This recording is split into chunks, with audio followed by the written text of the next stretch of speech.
ඉන්සුලේෂන් resistance test එක කරගන්න පුළුවන්. මේකේ තියෙන විශේෂත්වය තමයි දැන් අපේ තියෙන සාමාන්‍ය ඉන්සුලේෂන් රෙසිස්ටන්ස් ටෙස්ටර්ස් වල ඉන්සුලේෂන් චෙක් කරද්දී ඒ සෝලර් පැනල්ස් ඔන් වෙලා තියෙනකොට චෙක් කරන්න බෑ. ඒවා මේ ඔන් වෙලා තියෙද්දි කියන්නේ මම ඩේ ටයිම් එකේ කියන. ඩේ ටයිම් එකේදී චෙක් කරගන්න බෑ මොකද අරකේ ඉන්න වෝල්ටේජ් එකක් තියෙනවා කොහොමද? ඉර එළිය නිසා අපේ සෝලර් පැනල්ස් වල දුවන වෝල්ටේජ් එකක් තියෙනවා කොහොමද? අනික අර මේ ඒක බෑක් එන්ඩ් එකට අර මේ ඩිවයිස් එකට ආයෙ එන නිසා ඒක කොහොමද කරගන්න බෑ.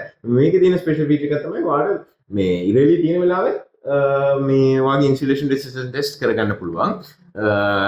මෙයා ඔක්කොම සේෆ්ටි චෙක් එක කරලා තමයි දෙන්නේ. ඒ කියන්නේ වෝල්ටේජ් එක වැඩි නම් මේ වෙලාවේ රෙසිස්ටන්ස් චෙක් කරගන්න එයා බෑ. එයා කරන්න දෙන්නෙම නැහැ. මේ එයා එතනින්ම බෑ කියනවා. එතනින්ම ස්ටෙප් එක විරුද්ධයි. ඒතර ඔයාලට මේ ඒ ටෙස්ට් එක කරගන්න පුළුවන් ඉන්සුලේෂන් රෙසිස්ටන්ස් ටෙස්ට් 1000 වෝල්ට් වෙනකම් විතරයි කරන්න පුළුවන්. මේක මම හිතන්නේ කලින් මට කියන්න බැරි වුණා.